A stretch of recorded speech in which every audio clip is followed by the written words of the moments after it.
Very good afternoon, everyone. Good afternoon, everyone. Is it audible and visible?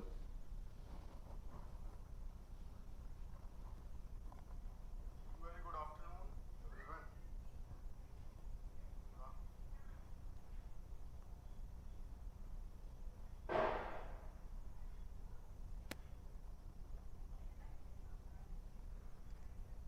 खुश रहो Rahul Patel. Good afternoon, good afternoon. Yeah, I am fine. How are you guys? चलिए session start करते हैं. Consolidation settlement के बारे में अपन लोगों को डिस्कस करना था. एक बार ज़रा जल्दी से शेयर मारेंगे सभी के साथ में. आप लोग ना ऐसा लिख दिया करो सेशन स्टार्ट करके, क्योंकि लिंक तो बहुत सारी आती रहती है. सेशन कौन सा स्टार्ट हो चुका है उसके बारे में इंफॉर्मेशन मिलना चाहिए बच्चों को. तो आप लिख सकते हैं सेशन स्टार्टेड, है ना. लिंक भेज दो और नीचे लिख सकते हैं सेशन स्टार्टेड, तो फिर क्राउड कनेक्ट हो सकता है. ठीक है, आगे बढ़ते हैं. मैंने आप लोगों को कल पढ़ाया था कंसोलिडेशन के बारे में, है ना. दो दिन हो चुके हैं कंसोलिडेशन पढ़ते हुए.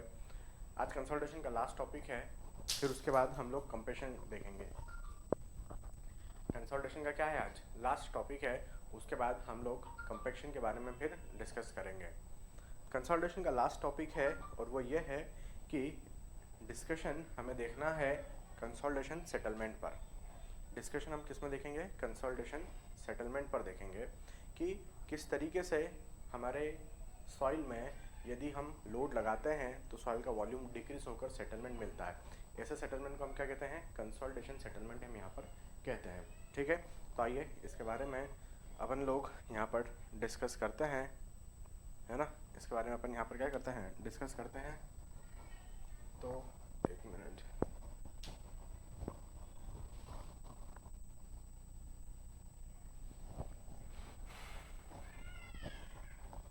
मैं यहाँ पर लिख रहा हूँ, है ना. यहाँ पर मैं लिख रहा हूँ कंसोलिडेशन सेटलमेंट. ठीक है, अपन ने लिखा estimation of consolidation settlement. Estimation of consolidation settlement, है ना. IMP टॉपिक है. कई बार यहाँ से गेट एग्ज़ाम में, अलग अलग एग्ज़ाम में क्वेश्चन पूछे जा चुके हैं, अब पूछे जाते रहेंगे. एस्टिमेशन ऑफ कंसोलिडेशन सेटलमेंट की बात करते हैं तो मैं आप लोगों को टोटल 3 फॉर्मूले यहाँ पर बताऊँगा. तो मैं लिख रहा हूँ case number 1, when change in void ratio is given. When change in void ratio is given, है ना. यदि अपने पास चेंज इन वॉइड रेशियो दिया है क्वेश्चन के अंदर, तो हम यहाँ पर कौन सा फॉर्मूला लगाएंगे, हम फॉर्मूला लगाएंगे डेल्टा एच डिवाइड में H not equal to delta E divide में 1 प्लस ई नॉट. आप लोगों को ध्यान होगा ये फॉर्मूला मैंने आपको बताया था जब मैंने आपको चैप्टर नंबर 1 डिस्कस किया था, और उसके अंदर मैंने आपको एक प्रॉपर्टी बताई थी कोलैप्स पोटेंशियल, है ना. तब मैंने आपको ये फॉर्मूला वहाँ पर डिस्कस करके बताया था. यहाँ से आप निकाल सकते हैं कंसोलिडेशन सेटलमेंट. और आपको यहाँ पर क्या दिया है, चेंज इन वॉइड रेशियो दिया है. This delta is the change in void ratio. Divide में हमारे पास क्या जाएगा, e naught is the initial void ratio, और ये एच नॉट का यहाँ पर मल्टीप्लीकेशन हो जाएगा. तो ये आप लोगों का फॉर्मूला निकल कर आ चुका है जिसको हम कंसोलिडेशन सेटलमेंट कहेंगे. ठीक है, सो डेल्टा एच यहाँ पर क्या है आपका, यह है आपका primary consolidation settlement. Primary consolidation जो हम पढ़ रहे हैं उसका सेटलमेंट है. ई नॉट आप लोगों का क्या है, ई नॉट है आप लोगों का वॉइड रेशियो. ठीक है, और एच नॉट क्या है, एच नॉट है initial thickness of compressible layer. Initial thickness of compressible layer, ऐसा मैं यहाँ पर लिख रहा हूँ, है ना। अब कंप्रेसिबल लेयर बोले तो कंप्रेसिबल सॉइल, यहाँ पर हम H0 क्या लेंगे, थिकनेस ऑफ क्ले सॉइल लेंगे। आपकी साइट पर क्ले की थिकनेस कितनी है वो हम H0 लेंगे। सैंड की थिकनेस चाहे जितनी दी हो, ग्रेवल की थिकनेस चाहे जितनी दी गई हो, यदि हमें क्ले और सिल्ट दिया गया है तो उनकी जो थिकनेसेस होगी इनिशियली वो आपकी H0 रहेगी, क्योंकि क्ले और सिल्ट के अंदर ही हम कंसोलिडेशन सेटलमेंट निकालने में इंटरेस्टेड होंगे। क्योंकि मैं लास्ट टाइम आपको बताया था कि क्ले सॉइल की परमेबिलिटी कम होती है, इसमें से वाटर को ड्रेन आउट करने में बहुत ज़्यादा टाइम लगता है, तो इसमें कंसोलिडेशन सेटलमेंट भी बहुत ज़्यादा होता है। इसलिए हम जो कंसोलिडेशन है वो फाइन ग्रेन सॉइल में ही पढ़ते हैं। तो हम फाइन ग्रेन सॉइल के अंदर कंसोलिडेशन सेटलमेंट निकालने में इंटरेस्टेड रहेंगे। इसलिए जो थिकनेस मुझे लेना है वो क्ले सॉइल की लेना है, या फिर सिल्ट दे रखी हो तो सिल्ट सॉइल की लेना है, ठीक है। तो इस तरीके से हम निकाल सकते हैं। आप लोगों को ध्यान होगा ये फॉर्मूले के बारे में, है ना। हमने आपको क्या कहा, जैसे कि मेरे पास मैंने जनरलाइज फार्मूला निकाल के बताया था। आप ऐसा मत समझना कि ये यहाँ की सॉइल कोलेप्सिबल सॉइल है इसलिए उसमें ये सेटलमेंट आ रहा है। नहीं भाई, यहाँ की सॉइल कोलेप्सिबल सॉइल नहीं है।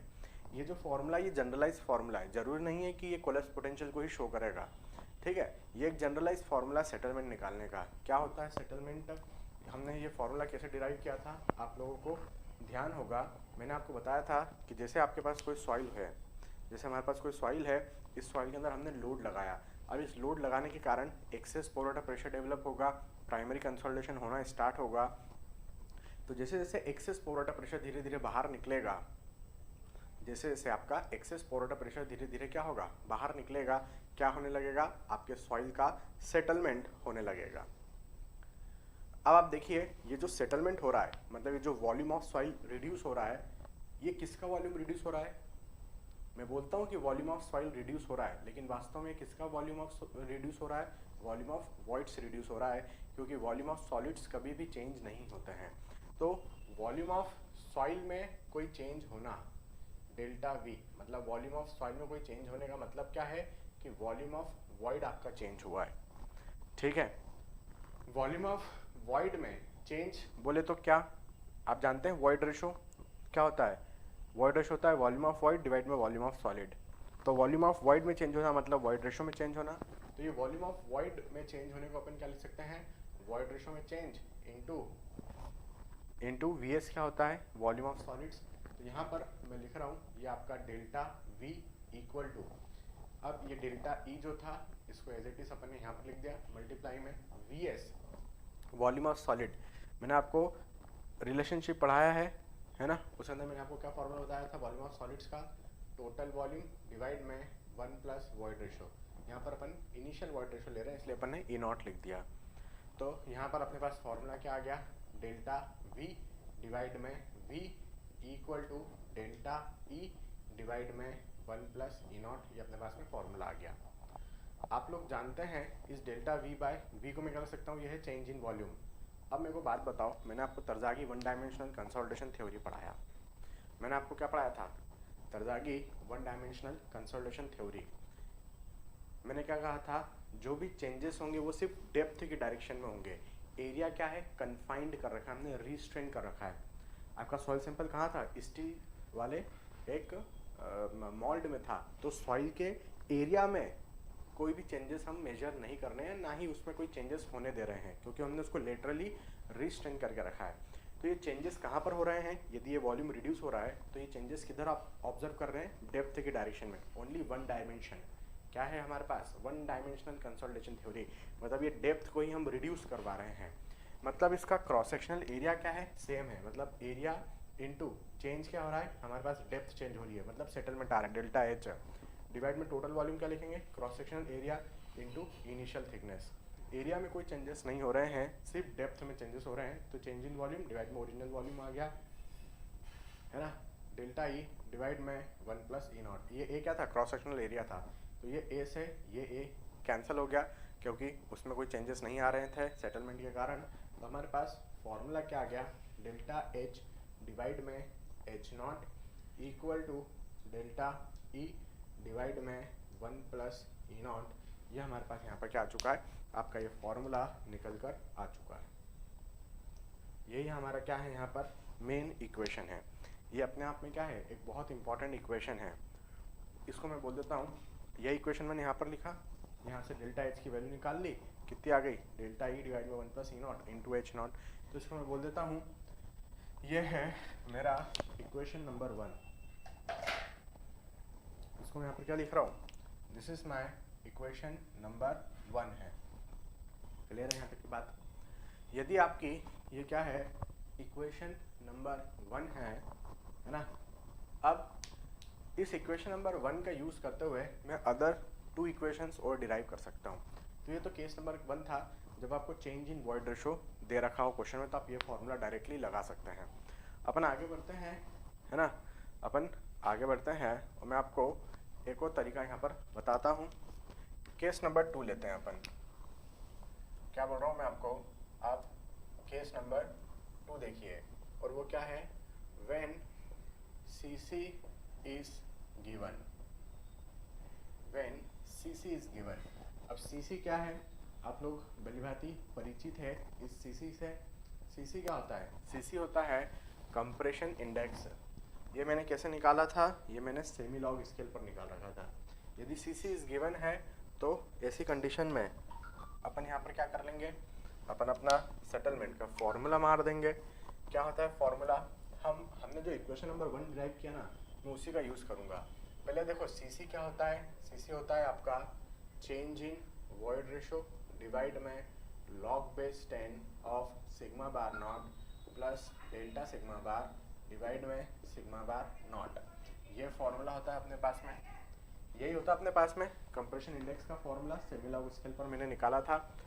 यहाँ पर मैं आप लोगों का भी फॉर्मूला नंबर 1 पढ़ाया थोड़ी देर पहले। क्या पढ़ाया मैं उसके अंदर, delta H is equal to delta E divide में 1 प्लस ई naught into initial thickness H naught. ये पढ़ाया मैं आपको।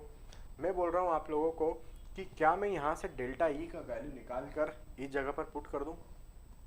भाई मुझे तो सेटलमेंट निकालना है ना, कंसोलिडेशन सेटलमेंट। तो मैं बोल रहा हूँ कि एक काम करो, ये चेंज इन वॉइड रेशो का वैल्यू आप निकालो और यहाँ पर पुट कर दो। मैंने कहा ठीक है। हमने यहाँ पे एक नया फॉर्मूला डिज़ाइन कर दिया, डेल्टा ई की पूरी वैल्यू मतलब CC इंटू दिस टर्म हमने यहाँ पर पुट कर दिया। तो क्या बन गया, CC into H naught into log base 10 sigma bar naught plus delta sigma bar divided में sigma bar naught whole divided by 1 plus E naught initial void ratio. तो इस तरीके से हमारे पास यहाँ पर क्या आ जाएगा, इस तरीके से अपने पास आ चुका है change in depth. Change in depth बोले तो कंसोलिडेशन सेटलमेंट का हमारे पास ये फॉर्मूला आ चुका है। ये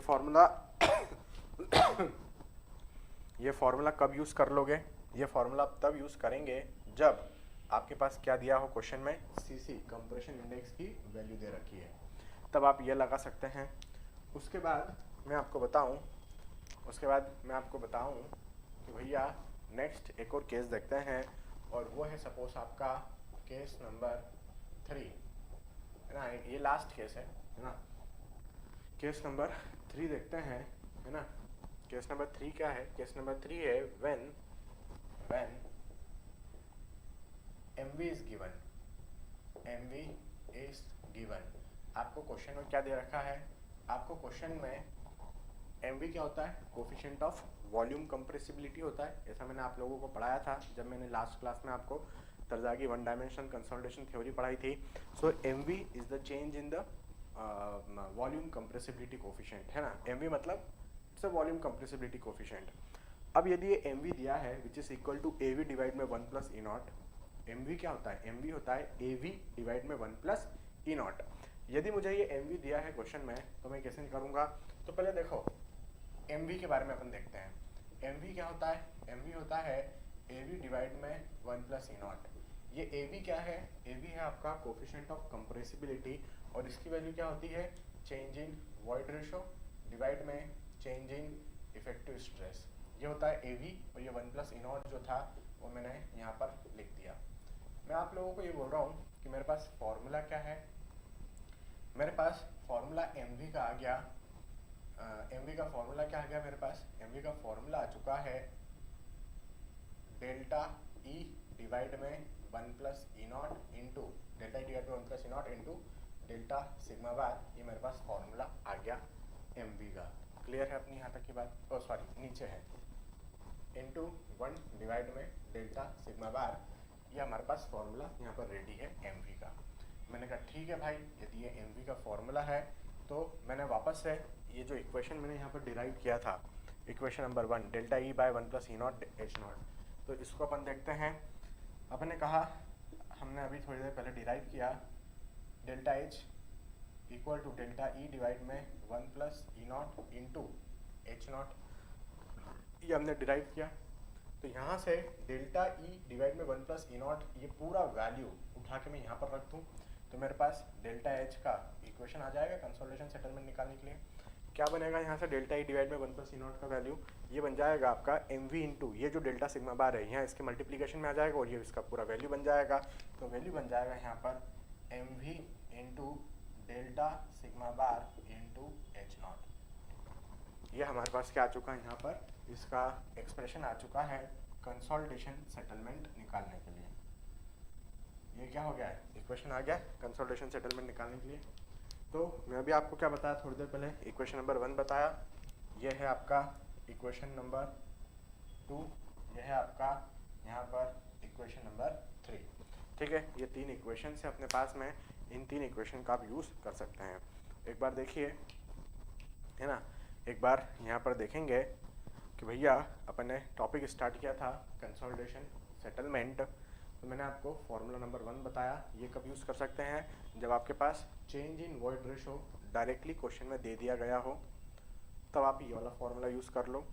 चेंज इन वॉइड रेशो की वैल्यू डायरेक्टली नहीं दी गई है तो फिर हमें निकालना पड़ेगी, या तो वो आपको कंप्रेशन इंडेक्स दे सकते हैं या फिर वो आप लोगों को वॉल्यूम कंप्रेसिबिलिटी कोफिशिएंट दे सकते हैं, वहाँ से अपन ने इसको डिराइव किया। तो ये तो मैंने आपको इसको डिराइव करके बताया था। फिर मैंने आपको कहा कि यदि कंप्रेशन इंडेक्स दे रखा है तो आप इक्वेशन नंबर 2 लगा सकते हैं। यदि आपको coefficient of volume compressibility M V दिया है तो फिर आप ये वाला इक्वेशन नंबर 3 लगा सकते हैं।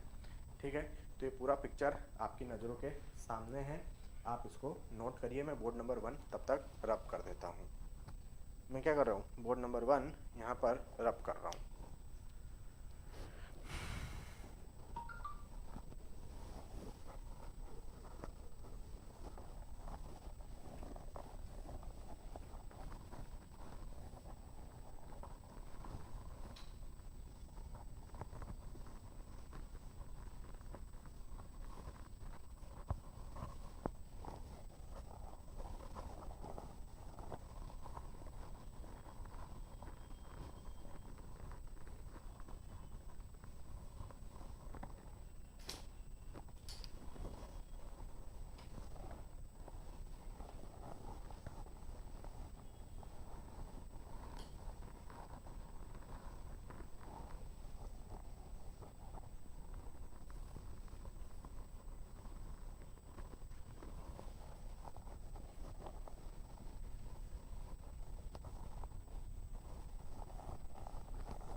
चलिए, तो अपन आगे बढ़ते हैं और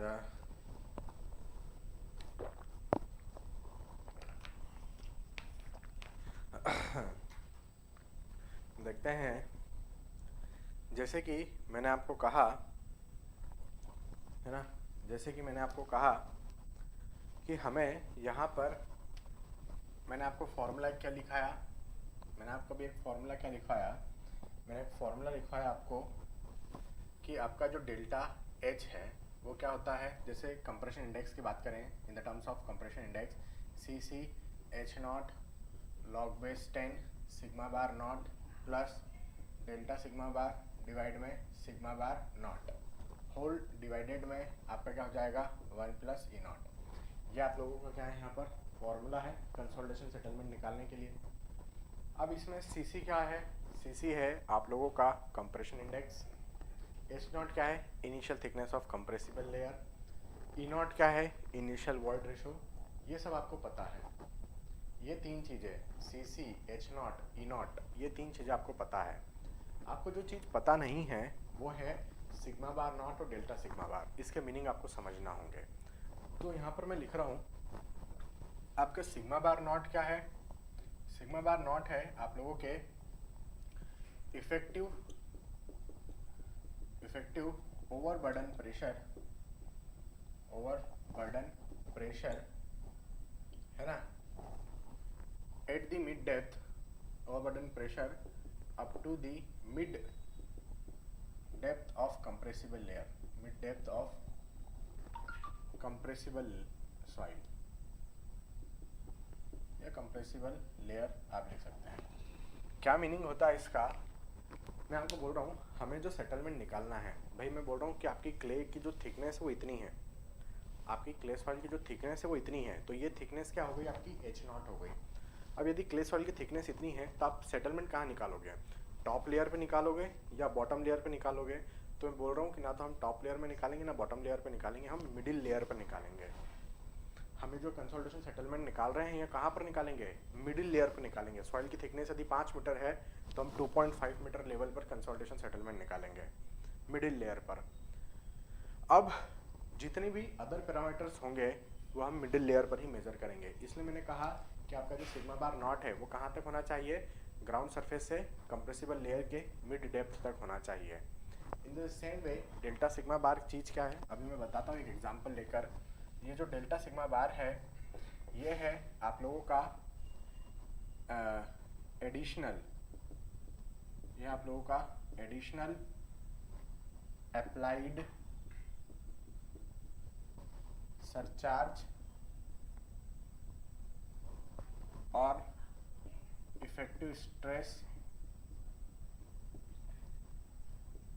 at the mid depth of compressible layer, at the mid depth of compressible layer, है ना। अभी ये क्या चीज़ है इसको समझते हैं अपन। Mid depth of compressible layer जैसा मैंने यहाँ पर लिखा, ये क्या चीज़ है, मैं बोल रहा हूँ ये भी एक प्रकार का प्रेशर है, ये भी एक प्रकार का प्रेशर है। दोनों अपन कहाँ पर मेजर कर रहे हैं, आपकी जो कंप्रेसिबल लेयर है सॉइल की उसके मिड लेवल पर अपन इसको मेजर कर रहे हैं। मैं बोल रहा हूँ सॉइल की थिकनेस इतनी है, मतलब मैं ना तो यहाँ पर मेजर कर रहा हूँ ना बॉटम में मेजर कर रहा हूँ, मैं मिड लेवल पर मेजर कर रहा हूँ sigma bar and sigma delta sigma bar. ये सॉइल के सेल्फ वेट के कारण लगने वाला इफेक्टिव स्ट्रेस है। ये जो सिग्मा बार नॉट है ये क्या है, सॉइल के खुद के सेल्फ वेट के कारण लगने वाले स्ट्रेसेस है, तो उसको अपन क्या कहते हैं, इफेक्टिव स्ट्रेस कहते हैं। और ये क्या है, ये एडिशनल प्रेशर है जो हमारे स्ट्रक्चर के वेट के कारण आ रहा है mid depth of compressible layer पर। मतलब ये सॉइल का खुद का सेल्फ वेट और ये बिल्डिंग के सेल्फ वेट के कारण जो प्रेशर आ रहा है वो है। तो सॉइल के खुद के सेल्फ वेट के कारण आने वाला प्रेशर ये है और बिल्डिंग के वेट के कारण जो आने वाला प्रेशर है वो ये है आपका। ठीक है, तो जो भी आप एडिशनल प्रेशर लगा रहे हो, चाहे फिर वो बिल्डिंग के कारण आ रहा हो या आपने कोई दूसरी एक और सॉइल लाकर डाल रखी है एज अ सरचार्ज, कोई फिलर मटेरियल प्रोवाइड कर रखा है, तो वो सब एडिशनल प्रेशर जो भी आपने लगाए वो सब आपके डेल्टा सिग्मा बार में काउंट हो जाएंगे। ठीक है, अब हम इसको कैसे निकाल सकते हैं उसको देखिए। यदि मैं आपको एक फुटिंग की बात कर रहा हूँ, है ना, बाकी का मीनिंग तो आप समझते हैं, है ना। बाकी जैसे आपका ई नॉट है, ये क्या है आपका इनिशियल वॉइड रेशो है, सी सी आपका कंप्रेशन इंडेक्स हो गया, है ना। तो बाकी सबके चीज मीनिंग तो आप लोग यहाँ पर समझते होंगे। अब मैं आप लोगों को क्या बोल रहा हूँ, एक एग्जांपल देकर मैं यहाँ पर इसको मैं आपको डिफाइन करता हूँ। जैसे कि मैंने कहा आप लोगों को, मेरे पास, जैसे मैंने आपको यहाँ पर क्या कहा कि मेरे पास मान लीजिए एक फुटिंग है जो कि शेलो फुटिंग है। कैसा फुटिंग है, शेलो फुटिंग। ठीक है भाई, मान लिया सर आपके कहने पर कि आपका शेलो फुटिंग है। ये आपका क्या है, ये आपका ग्राउंड सरफेस है यहाँ पर। ठीक, ये इस लेवल पर मान लीजिए कि इस लेवल पर हमारा क्या हो रहा है, रॉक सरफेस स्टार्ट हो जा रहा है। इसके नीचे क्या हो जा रहा है, सपोज रॉक सरफेस स्टार्ट हो जा रहा है या हार्ड सरफेस स्टार्ट हो जा रही है, तो हमें जो या मैं कह दूं यहाँ पर आप लोगों का कोई सैंड लेयर स्टार्ट हो गई इस लेवल पर, मतलब इतने पोर्शन में ही सपोज मेरे पास क्या है, क्ले सॉइल मौजूद है, तो इसी के अंदर मैं कंसोलिडेशन सेटलमेंट निकालूंगा। तो यहाँ पर कुछ बातों का ध्यान रखना होगा। जो सेटलमेंट निकाला जाता है वो फुटिंग के बेस के नीचे निकाला जाता है, ना कि फुटिंग के बेस के ऊपर। भाई आप लोड जहाँ पर लगा रहे हो उसके नीचे ही सेटलमेंट आएगा ना, उसके ऊपर तो सेटलमेंट नहीं आएगा। तो हम जो सेटलमेंट निकालेंगे वो इस फुटिंग के बेस के नीचे निकालेंगे, ना कि इस फुटिंग के बेस के ऊपर। क्लियर है इतनी सी बात। अब देखना होता क्या है, जैसे मैं कहूँ मैंने यहाँ पर कोई लोड लगा रखा, जैसे हमने कोई एक लोड क्यू लगा दिया, क्या किया हमने, कोई लोड क्यू लगा दिया। अब ये पूरा आपका क्ले सॉइल है, सपोज ऐसा मैंने मान लिया, तो फुटिंग के बेस से लेकर इस लेवल तक ये आप लोगों का क्या है, ये पूरा आप लोगों का H0 है, थिकनेस ऑफ कंप्रेसिबल थिकनेस, ठीक है। तो इसको अपन ने यहाँ पर ये जो है आप लोगों का, अपन ने इसको बोल दिया ये आपका क्या है, यहाँ पर H0 है, इनिशियल थिकनेस, ठीक।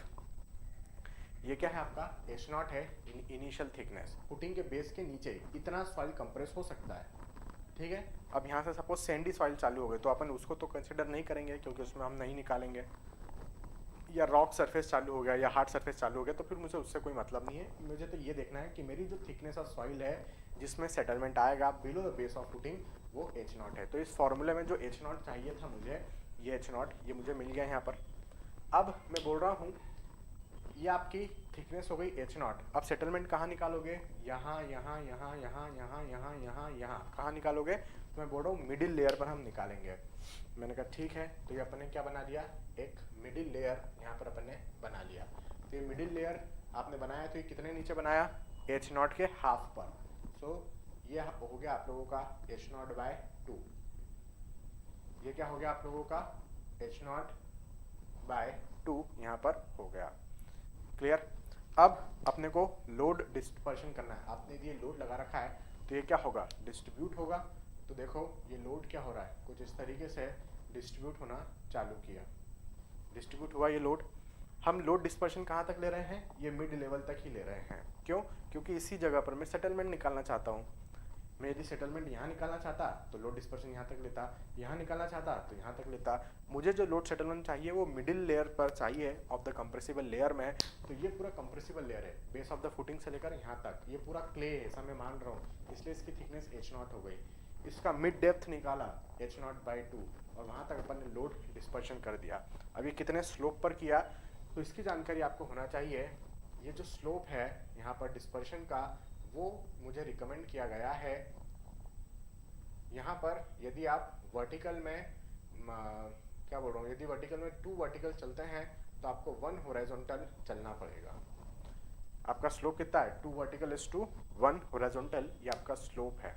कहने का मीनिंग क्या है, आप वर्टिकल डिस्टेंस जितना भी कवर करते हैं उसका हाफ आप हॉरिजॉन्टल में कवर करेंगे।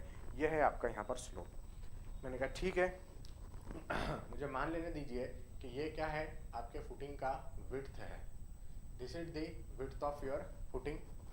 आइए हम देखते हैं, हमने यहाँ से लोड डिस्पर्शन स्टार्ट किया था, हमने यहाँ से लोड डिस्पर्शन स्टार्ट किया था कुछ इस तरीके से। तो आप देखो आपने वर्टिकल डिस्टेंस कितनी कवर करी, यहाँ से लेकर यहाँ तक आपने H0/2 कवर करी, है ना। अब H0/2 आपने वर्टिकल डिस्टेंस कवर करी, तो हॉरिजॉन्टल में ये डिस्टेंस कितनी कवर हुई, जस्ट हाफ। तो H0/2 वर्टिकल डिस्टेंस कवर करी तो इसका हाफ आपने यहाँ पर कवर करी, मतलब आपने यहाँ से लेकर यहाँ तक की डिस्टेंस कितनी बता दी, H0/4 इतनी आपने यहाँ पर डिस्टेंस बता दी। इन द सेम वे यहाँ पर भी यदि मैं बात करूँ तो आपने वर्टिकल डिस्टेंस कितनी कवर करी, ये H0/2, तो आपने ये हॉरिजॉन्टल कितनी कवर करी, हाफ, H0/4 आपने कवर कर दी। और इन दोनों के बीच का, है ना, मैं बोल रहा हूँ इन दोनों के बीच का ये डिस्टेंस तो क्या है, अपने पास विड्थ ऑफ फुटिंग है। तो यही आप लोगों का क्या हो रहा है, यहाँ पर लोड डिस्पर्शन का एरिया बन रहा है। मैं यदि आपको यहाँ से लेकर यहाँ तक का पूरा एरिया पूछूं तो कितना हो जाएगा, H0/4 plus B plus H0/4, ये तो विड्थ साइड हुआ, ऐसे ही आपका लेंथ साइड भी हो जाएगा। आपको तो ये क्या दिख रहा है, फ्रंट व्यू दिख रहा है फुटिंग का विड्थ साइड में, ऐसे ही जो डायमेंशन आपको नहीं दिख रही है इसके पीछे वाली लेंथ साइड, उधर भी लोड डिस्पर्शन होगा। भाई लोड डिस्पर्शन तो पूरा ही होगा ना 3D में, तो वो भी आपको लेना पड़ेगा। तो यहाँ पर मैं आपको बता रहा हूँ कि सबसे पहले तो आप देखो, मैंने आपको इसके बारे में बताया, मैंने आपको अभी सबसे पहले किसके बारे में बताया, सिग्मा बार नॉट के बारे में। सिग्मा बार नॉट क्या है, ये इफेक्टिव ओवरबर्डन प्रेशर है up to the mid depth of compressible layer, मतलब ये इफेक्टिव स्ट्रेस है आपके। सिग्मा बार नॉट क्या है, इफेक्टिव स्ट्रेस है। तो यहाँ से लेकर यहाँ तक के जो स्ट्रेसेस आपके सॉइल में निकलेंगे मिड डेप्थ तक के, ये है आपके इफेक्टिव स्ट्रेस। मैं मान लेता हूँ ये डेप्थ आप लोगों की z है, 1 मिनट के लिए मैं मान लेता हूँ, है ना। और यहाँ की सॉइल का जो यूनिट वेट है वो सपोज मेरे हिसाब से गामा है। 1 मिनट के लिए मैंने मान लिया कि टॉप लेयर से लेकर ये मिड डेप्थ तक का जो डेप्थ आ रहा है, मिड लेयर तक का जो डेप्थ आ रहा है ये z है, और यहाँ की सॉइल का यूनिट वेट गामा है। तो आपका सिग्मा बार नॉट क्या हो जाएगा, गामा इंटू z हो जाएगा। क्लियर है मेरी इतनी बात। प्लीज आपको सिग्मा बार नॉट की वैल्यू निकालते आ गई, तो ये बात क्लियर हो गई। यहाँ पे यदि वाटर टेबल होता तो फिर उसके हिसाब से मैं निकालता इफेक्टिव स्ट्रेस। आप लोग इफेक्टिव स्ट्रेस निकालना जानते हैं, क्योंकि मैं आपको ये टॉपिक पढ़ा चुका हूँ इफेक्टिव स्ट्रेस का, ठीक है। अब सिर्फ मुझे, अभी मैं यहाँ पर नहीं बोलूँ कि कोई वाटर टेबल मौजूद है, यदि वाटर टेबल मौजूद होगा तो अकॉर्डिंगली आप सिग्मा बार नॉट निकालेंगे। वाटर टेबल नहीं है तो आपका सिर्फ टोटल स्ट्रेस है गामा इंटू जेड आपको निकाल के यहाँ पर पुट करना होगा।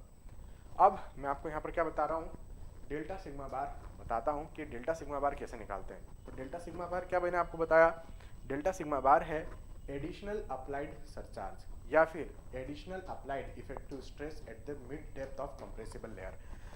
तो आपने एडिशनली यहाँ पर क्या लगाया, मैंने एडिशनली यहाँ पर लोड लगाया, ये फुटिंग का वेट, ये लोड, टोटल सब कुछ मैंने क्यू लगाया। ये क्यू के अंदर आपके बिल्डिंग का वेट भी आ गया, फुटिंग का वेट भी आ गया, सभी प्रकार के अप्लाइड लोड आ गए। तो मैं बोल रहा हूँ कि मेरी सॉइल के अंदर मैंने सपोज ये क्यू लोड लगा रखा है, तो लोड एडिशनल है। अब इसको प्रेशर में कन्वर्ट करना है, तो लोड डिवाइड में एरिया। कहाँ का एरिया डिवाइड करना है सर, क्या एरिया ऑफ फुटिंग लेना है। यदि आपने लोड डिवाइड में एरिया ऑफ फुटिंग कर दिया, मतलब आपने प्रेशर इस लेवल पर निकाल दिया है। आपको इस लेवल पर प्रेशर थोड़ी ना चाहिए, आपको तो कहाँ चाहिए, मैं लिखवाया हूँ यहाँ पर, हमें कहाँ चाहिए, मिड लेवल पर, मिड लेयर जो है इस जगह पर चाहिए। तो यहाँ की एरिया से डिवाइड करना पड़ेगा, तो लोड डिवाइड में ये वाला एरिया, ये वाला एरिया। तो ये वाला एरिया कितना है, ये वाला एरिया तो मैं अभी निकाला हूँ ना, ये वाला एरिया तो मैं अभी आप लोगों के लिए निकाला हूँ। कितना हो जाएगा ये वाला एरिया, डायमेंशन पता है आपको, यहाँ से लेकर यहाँ तक। जैसे ये विड्थ साइड हुआ ऐसे ये लेंथ साइड भी होगा। तो लोड डिवाइड में इस जगह का एरिया आपका डेल्टा सिग्मा बार बन जाएगा। आइए मैं 3D में इसका लोड डिस्पर्शन आपको एक बार बनाकर बता रहा हूँ, है ना। मैं 3D में लोड डिस्पर्शन बनाकर बता रहा हूँ। मैं मान लेता हूँ 1 मिनट के लिए कि ये मेरे पास क्या है, एक फुटिंग है कुछ इस तरीके से, ये अपनी क्या है एक रेक्टेंगुलर फुटिंग है। फुटिंग स्क्वायर भी हो सकती है, रेक्टेंगुलर भी हो सकती है, कुछ भी ले सकते हैं। ये फुटिंग का क्या हो गया, सपोज ये फुटिंग का लेंथ L हो गया, और ये क्या हो चुका है, ये फुटिंग का विड्थ B हो चुका है। This one is the width of footing. Clear है यहाँ तक की बात। B क्या है, विड्थ ऑफ फुटिंग है आप लोगों का।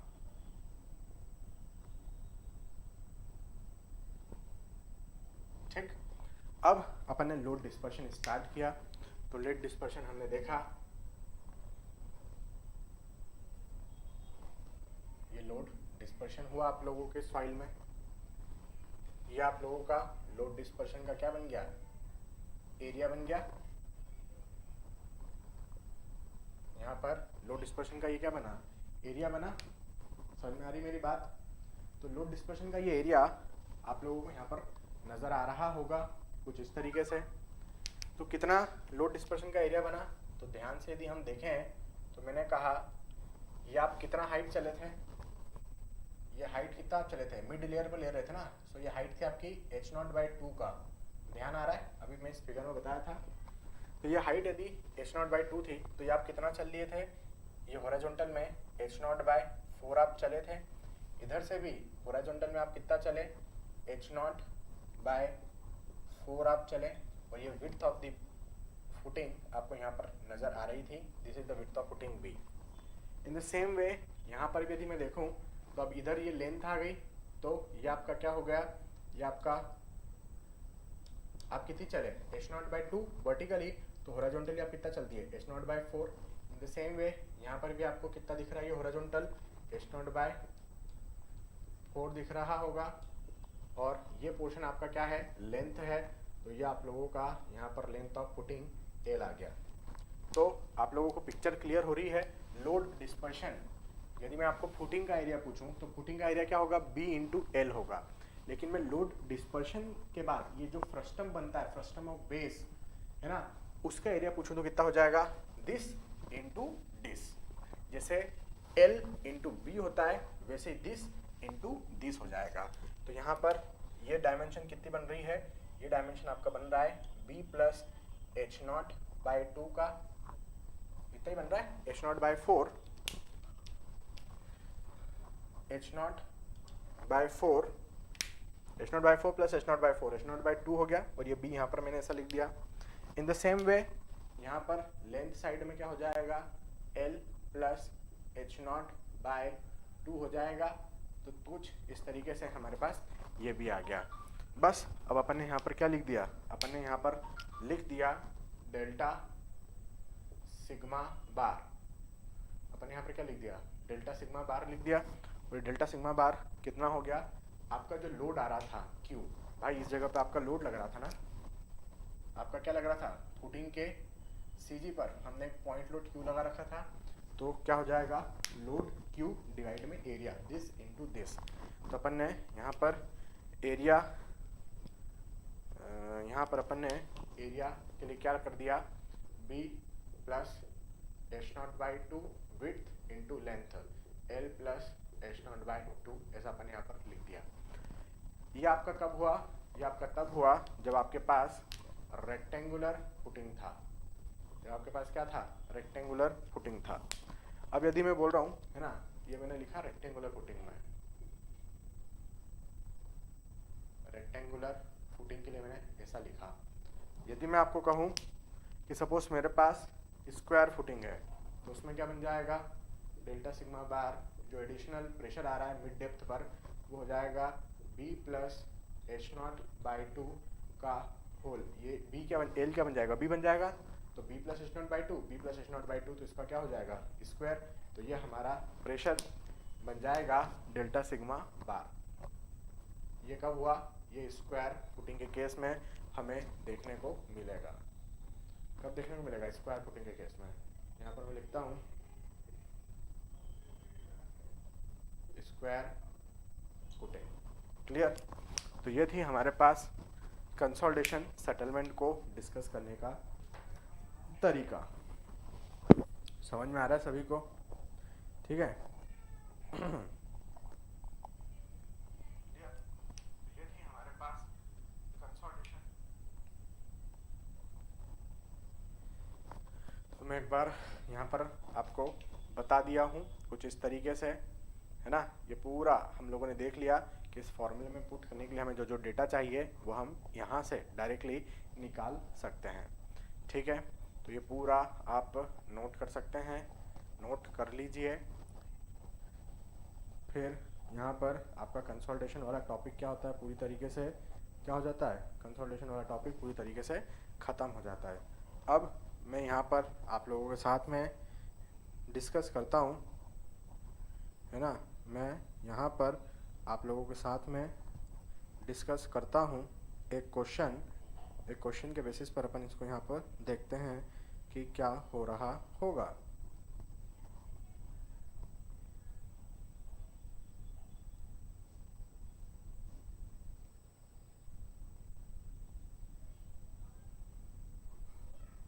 क्वेश्चन है मेरे पास में, वर्कबुक ओपन करेंगे आप लोग। जो बुकलेट मैं आप लोगों के साथ में शेयर किया था, उस बुकलेट के अंदर हमें क्वेश्चन सॉल्व करेंगे अभी, और वो क्वेश्चन है आपका क्वेश्चन नंबर 19। कौन सा क्वेश्चन सॉल्व करते हैं अपन, क्वेश्चन सॉल्व करते हैं अपन यहाँ पर क्वेश्चन नंबर 19, ठीक है। क्वेश्चन नंबर 19 सॉल्व करते हैं अपन लोग।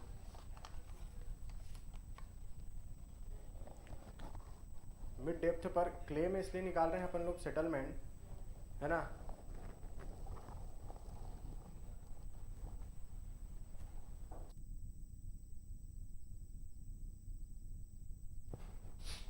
मैं आप लोगों को बोल रहा हूँ कि क्ले में हम लोग इसलिए निकालते हैं सेटलमेंट क्योंकि क्ले कंप्रेसिबल है, उसमें सेटलमेंट ज़्यादा आता है। और मिड डेप्थ पर इसलिए निकालते हैं क्योंकि वहाँ पर हमें एवरेज बिहेवियर देखने को मिल सकता है ओवरऑल पिक्चर का, इस कारण से। ठीक है, हम ना तो टॉप पर निकाल रहे हैं ना बॉटम पर, मिडिल में निकाल लो तो ओवरऑल बिहेवियर आपको मिल जाएगा, उसमें एवरेज सेटलमेंट देखने को मिल जाएगा।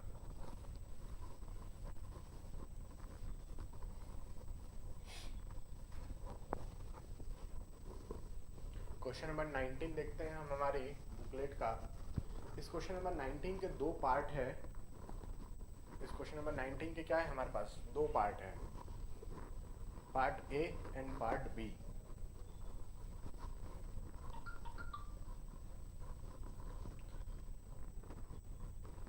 इसको मैं रब कर देता हूं।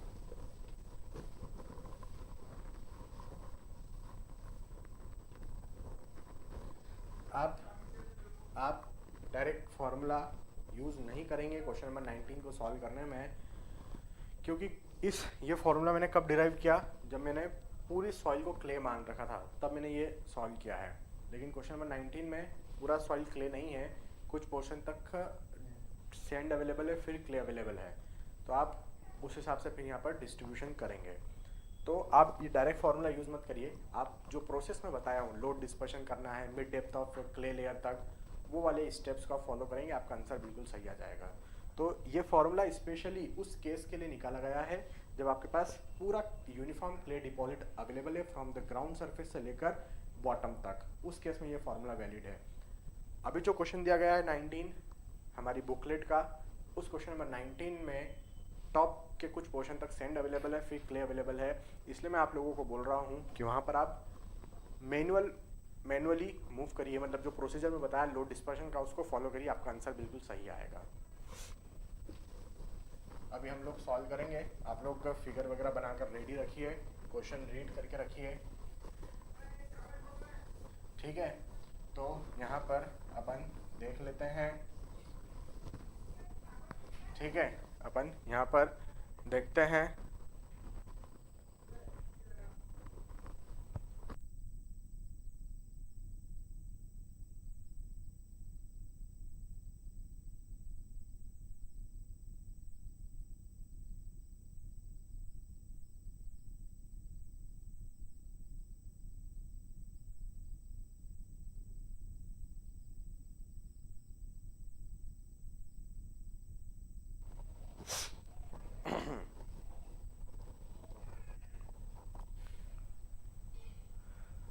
किसी के पास, सबके पास वर्कबुक तो होगा ही, ऐसा मैं मान के चल रहा हूँ।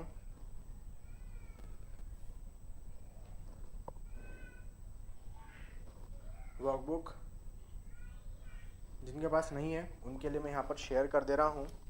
जिन बच्चों के पास वर्कबुक्स नहीं है उनके लिए मैं यहाँ पर शेयर कर रहा हूँ बुकलेट का लिंक, आप लोग उसको डाउनलोड कर सकते हैं, ठीक है।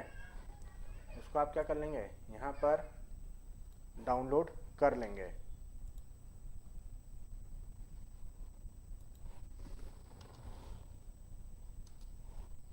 ये जियोटेक क्रैश कोर्स का एक बुकलेट का लिंक मैंने चैट में डाल दिया है, आप बाकायदा इसको डाउनलोड कर लीजिए। और इसके अंदर मैं आपको कौन सा क्वेश्चन बोल रहा हूँ, क्वेश्चन नंबर 19 बोल रहा हूँ। तो क्वेश्चन नंबर 19 में आप पाएंगे कि यहाँ पर क्वेश्चन नंबर 19 के दो पार्ट है, क्वेश्चन नंबर 19 के दो पार्ट है। तो इस दो पार्ट में से आप एटलीस्ट फर्स्ट पार्ट सॉल्व करेंगे तो हमें हेल्प हो जाएगा, है ना। आप फर्स्ट पार्ट भी सॉल्व करेंगे तो हमें हेल्प हो जाएगा, क्योंकि फर्स्ट पार्ट जो है वो एकदम बेसिक है, हम चैप्टर नंबर 1 में पढ़ते थे। जिन लोगों ने इंटर रिलेशनशिप वाला फॉर्मूला याद कर रखे हैं वो लोग इजीली क्वेश्चन नंबर 19 का फर्स्ट पार्ट सॉल्व कर पाएंगे।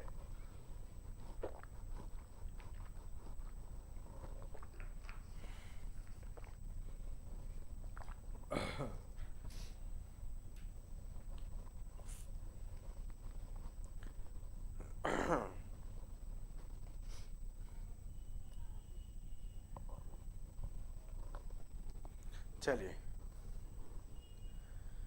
क्वेश्चन नंबर 19 मैं लिख रहा हूँ a saturated undisturbed sample. Question number 19 की मैं बात कर रहा हूँ, उसका फर्स्ट पार्ट ए मैं यहाँ पर सॉल्व कर रहा हूँ। A saturated undisturbed sample from a clay strata has a moisture content of 22.22%। यहाँ पर हमें मॉइस्चर कंटेंट 22.22 बोल रखा है, मतलब 0.2222 दे रखा है। परसेंटेज हटाने के लिए मैंने 100 से डिवाइड कर दिया। एंड स्पेसिफिक वेट ऑफ 2.7, मतलब स्पेसिफिक ग्रेविटी आपको 2.7 दे रखा है। बोला है you assuming gamma W is 10 kilonewton पर मीटर क्यूब। मैंने कहा ठीक है, गामा डब्ल्यू का वैल्यू हमें 10 किलो न्यूटन पर मीटर क्यूब दिया गया है। The void ratio and the saturated unit weight of the clay soil respectively. तो क्ले सॉइल के बारे में हमें इंफॉर्मेशन दी गई है, वॉइड रेशो और सैचुरेटेड यूनिट वेट निकालना है। अब यदि आप फिगर देखेंगे, क्वेश्चन में ऐसा कहीं भी नहीं लिखा है कि डिग्री ऑफ सैचुरेशन 1 लेना है। हाँ लिखा है क्वेश्चन की शुरुआत में लिखा है अ सैचुरेटेड अनडिस्टर्ब सैंपल है, तो हमारे पास डिग्री ऑफ सैचुरेशन कैसा लिखा है 1 है, ऐसा क्वेश्चन में मेंशन है। अब हमने यहाँ पर क्या किया, हमने सबसे पहले फॉर्मूला लगाया ES इक्वल टू WG का। E क्या है, void ratio, degree of saturation fully saturated soil है तो 1 दे रखा है। वाटर कंटेंट की वैल्यू मेरे पास कितनी है 0.2222। स्पेसिफिक ग्रेविटी कितना बोला है 2.7। यहाँ से वॉइड रेशो मैं सॉल्व करता हूँ, कितना आता है देखते हैं। 0.2222 इंटू 2.7, वैल्यू आ गई 0.6 है ना, 0.5999 आ रही होगी, मतलब वॉइड रेशो अपने को कितना दे रखा है 0.6 दे रखा है। अब इस 0.6 वॉइड रेशो का यूज़ करता हूँ मैं, फॉर्मूला है यूनिट सैचुरेटेड वेट का G प्लस E डिवाइड में 1 plus E into gamma W का। तो गामा सैचुरेटेड कितना हो गया अपने पास में, गामा सैचुरेटेड हो गया है, G की वैल्यू है 2.7 प्लस वॉइड रेशो है 0.6 डिवाइड में 1 plus 0.6 into unit weight of water अपने को कितना दिया है 10 ये दिया है, तो मैंने इस तरीके से पुट कर दिया। ख़त्म बात इतनी सी। तो ज़रा मैं कैलकुलेटर में पुट कर लेता हूँ और वैल्यू देखता हूँ कितना आ रहा है।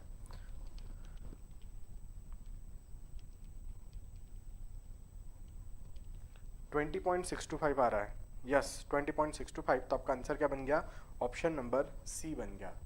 ठीक है, कितना आ गया, gamma saturated we are getting equal to 20.625 kilo newton पर मीटर क्यूब। तो आपका आंसर क्या बन गया है, ऑप्शन नंबर सी बन गया है। ऑप्शन नंबर सी है ना, यस ऑप्शन नंबर सी। तो 0.6 and 20.625, your answer is option number सी।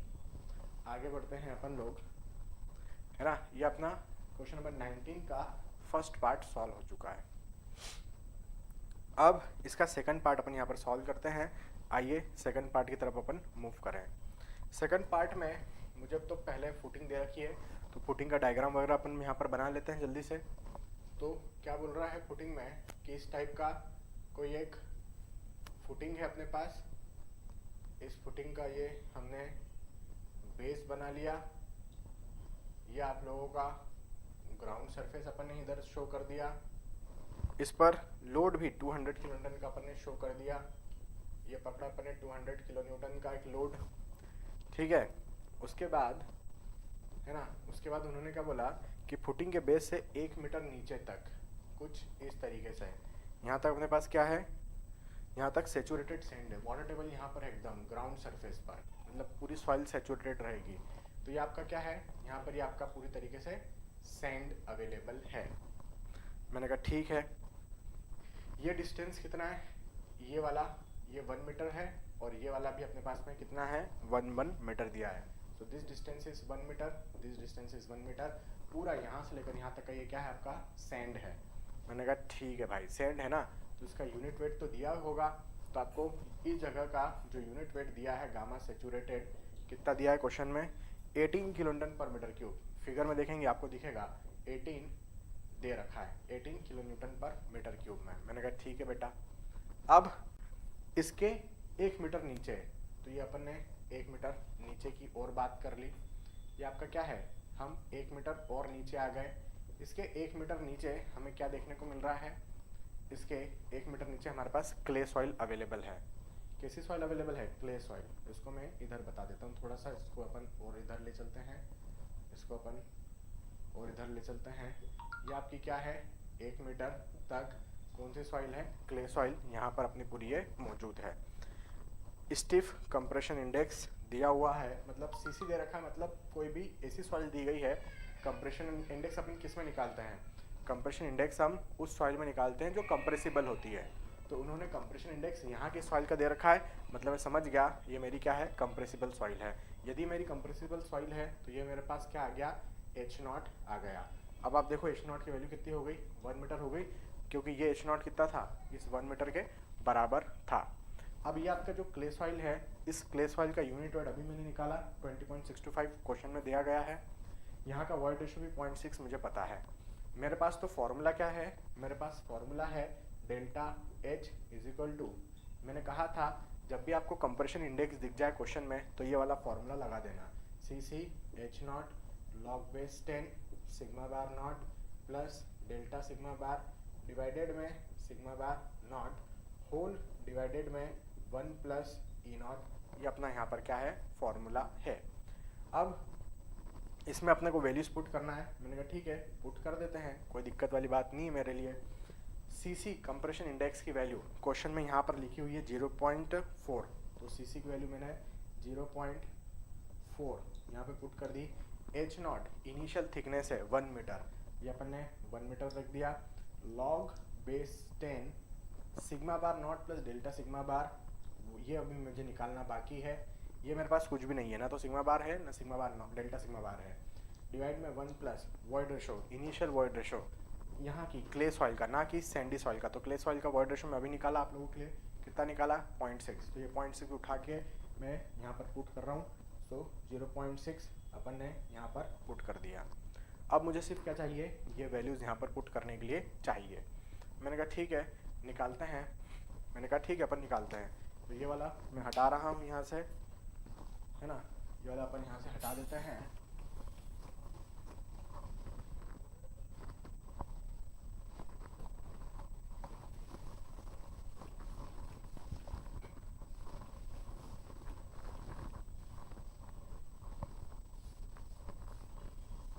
एक बात याद रखना, ये जो मैं अभी 20.625 निकाला वो यहाँ की सॉइल का सैचुरेटेड यूनिट वेट था, ठीक है। तो सबसे पहले मैं ये निकालता हूँ सिग्मा बार नॉट।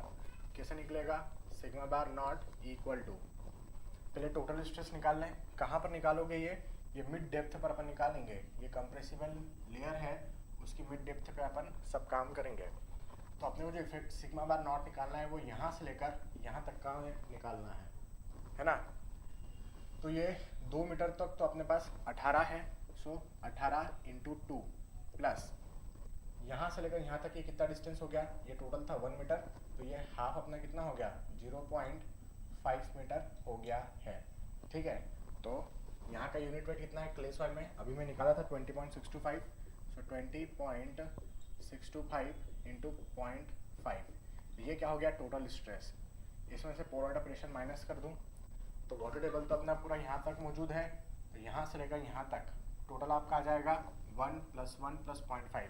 तो यूनिट वेट उन्होंने 10 बोला है वाटर का, 10 किलोन्यूटन पर मीटर क्यूब इंटू 2.5, आपका ये हाइट हो गया यहाँ से लेकर यहाँ तक, क्योंकि वाटर टेबल पूरा ग्राउंड सरफेस पर मौजूद है। तो सिग्मा बार नॉट की वैल्यू आप यहाँ से निकाल सकते हैं। मैं यहाँ पर कैलकुलेट कर रहा हूँ वैल्यू, देखते हैं कितना आता है।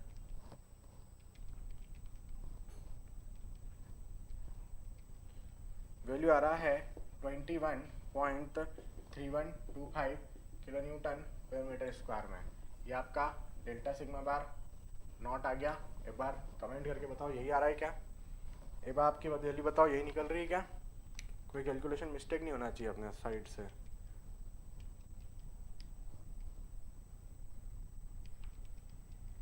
चलो 21 पॉइंट मैंने डबल चेक भी कर लिया, यही वैल्यू निकल रहा है। उसके बाद सिग्मा बार नॉट आ गया आप लोगों का। अब मुझे डेल्टा सिग्मा बार निकालना है। तो डेल्टा सिग्मा बार अपन कैसे निकालते हैं, डेल्टा सिग्मा बार होता है आपका लोड डिवाइड में एरिया। तो लोड अपने को कितना दे रखा है 200 किलोन्यूटन दे रखा है, तो अपन ने 200 किलोन्यूटन लोड रखा, डिवाइड में एरिया अब निकालते हैं। एरिया कैसे निकालेंगे, आइए इसको हम समझते हैं। एरिया अभी निकालना यहाँ पर बाकी है। कैसे निकालें एरिया, वो देखिए। ये लोड डिस्पर्शन अपन ने करा इस तरीके से, कितने स्लोप पर करा, ये स्लोप हमें ज्ञात होना चाहिए। ये स्लोप होता अपना 2 वर्टिकल 1 हॉरिजॉन्टल, है ना, 2 वर्टिकल 1 हॉरिजॉन्टल का ये स्लोप है हमारे पास। मैंने कहा अब देखो आपने वर्टिकल डिस्टेंस कितनी कवर करी, ये वर्टिकल डिस्टेंस कितनी कवर करी आपने, तो 1 मीटर तो ये और 0.5 मीटर ये, मतलब टोटल आपने 1.5 मीटर यहाँ से लेकर यहाँ तक कवर करी। तो इसका हाफ आपने हॉरिजॉन्टल में कवर करी होगी, तो इसका हाफ क्या हो जाएगा, 1.5 का हाफ मतलब 0.75 मीटर आपने ये कवर करा। इन द सेम वे वर्टिकल आपने यहाँ पर कितना कवर कर लिया, 1 मीटर तो ये, 0.5 मीटर ये, तो 1.5 टोटल वर्टिकल डिस्टेंस कवर करी। तो इसका हाफ मतलब 0.75 मीटर आपने यहाँ पर हॉरिजॉन्टल में कवर करी। और ये विड्थ ऑफ फुटिंग कितना दिया है क्वेश्चन में, 2 मीटर है क्या, स्क्वायर फुटिंग है, 2x2 इसका साइज लिखा है। फुटिंग में 2 मीटर बाय 2 मीटर का साइज लिखा है ना। यहाँ पर लिखा है उन लोगों ने 2 मीटर बाय 2 मीटर, मतलब ये विड्थ कितनी हो गई अपने पास, 2 मीटर विड्थ आ गई, लेंथ भी 2 मीटर है। तो इसको मैंने जब ऐड किया तो ये कितना हो गया, 0.75 और 0.75, 1.5 प्लस 2 3.5। तो हमारा जो लोड डिस्पर्शन हुआ, विड्थ साइड भी 3.5 है, लेंथ साइड भी 3.5 है। स्क्वायर फुटिंग होने के कारण यहाँ पर अपने पास 3.5 का क्या हो जाएगा, स्क्वायर हो जाएगा। यहाँ से अपन वैल्यू निकाल लेते हैं, यहाँ से अपन वैल्यू निकालते हैं कितना आ रहा है। सो 3.5 ठीक है, वैल्यू आ गया अपने पास में 16.32 या 33 लिख सकते हैं, 16.33।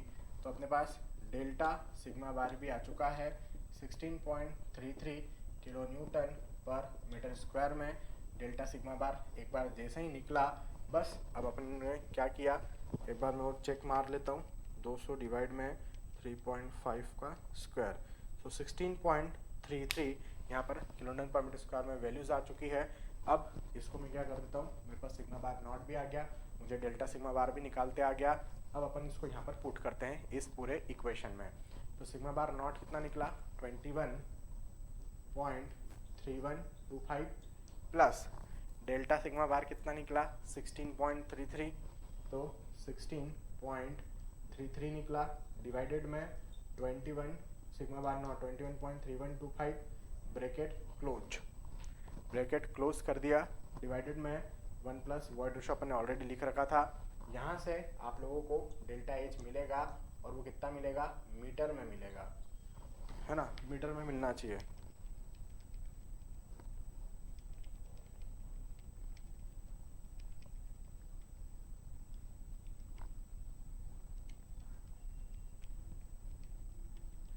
मीटर में जो वैल्यू मिल रही है मुझे, वो मिल रही है 0.06176 मीटर।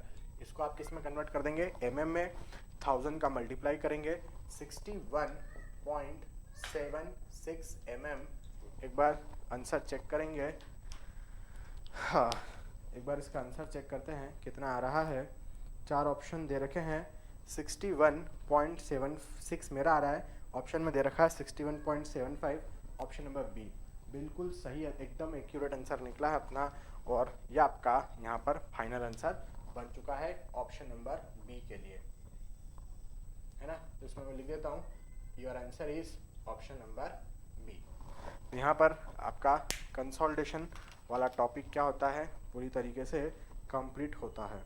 तो ये था आपका क्वेश्चन नंबर 19, जिसके अंदर 2 पार्ट थे। मैंने फर्स्ट पार्ट सॉल्व किया जिसका आंसर था ऑप्शन नंबर सी, और मैंने सेकंड पार्ट सॉल्व किया जिसका आंसर था ऑप्शन नंबर बी। ठीक है, I hope it will be clear to you. तो ये हमारा आज यहाँ पर कंसोलिडेशन वाला टॉपिक पूरी तरीके से क्या होता है, ख़त्म होता है। अब मैं आप लोगों को ये बोल रहा था,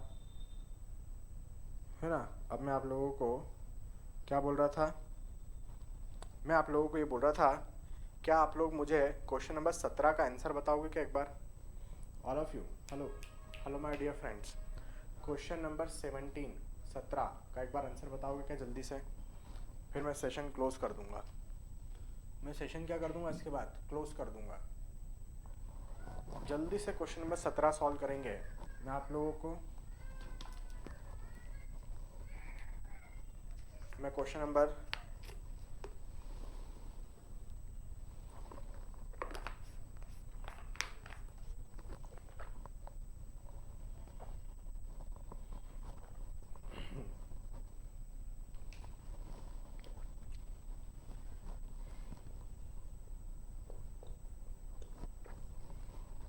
क्वेश्चन नंबर 17 आप लोगों से जानना चाह रहा हूँ। आंसर बता सकते हो क्या, कितना आएगा?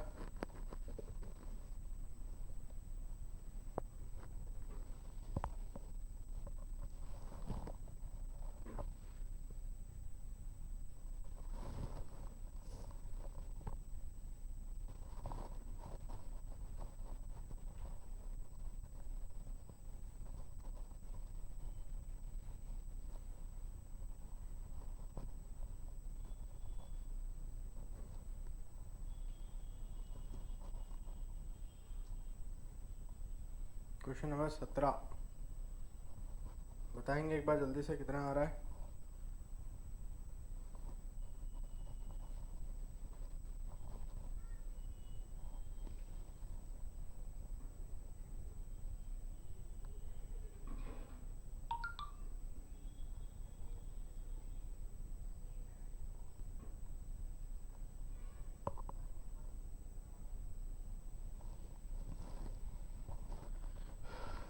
बताओ भाई बताओ, मैं वेट कर रहा हूँ आपके आंसर का।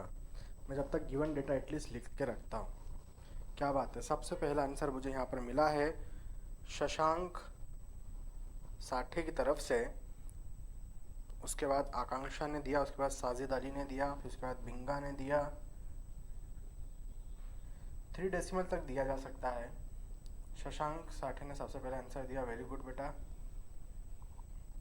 चलिए मैं अब इसको सॉल्व करता हूँ, है ना। क्वेश्चन में क्या बोला गया है?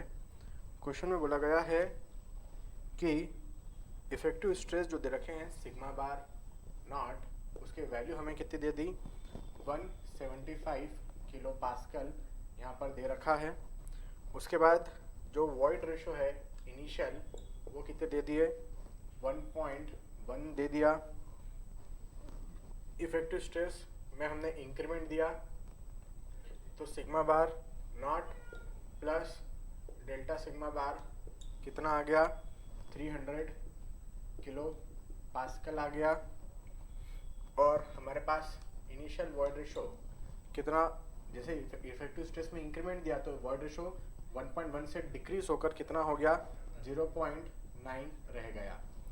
अब पूछा गया है if the thickness of the clay specimen is 25 mm, the value of coefficient of volume compressibility in is into 10⁻⁴ में। मैंने कहा ठीक है, कोफिशिएंट ऑफ वॉल्यूम कंप्रेसिबिलिटी आपको निकालना है।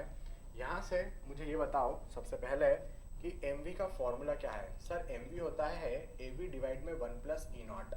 और ये av क्या होता है? av coefficient of compressibility which is the ratio of change in void ratio on changing the effective stress. और ये 1 प्लस ई नॉट मैंने इस तरीके से यहाँ पर लिख दिया।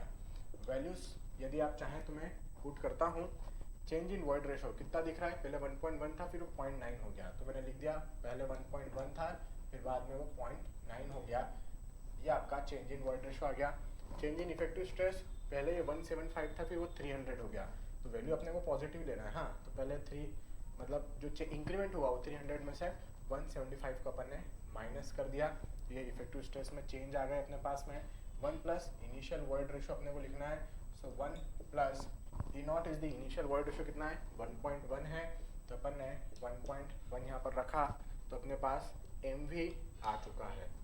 अपने पास क्या आ चुका है? mv।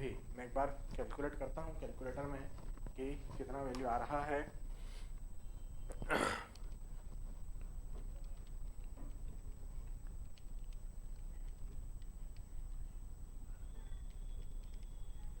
वैल्यू आ गई है मेरे पास है 7.619 इंटू 10⁻⁻⁴।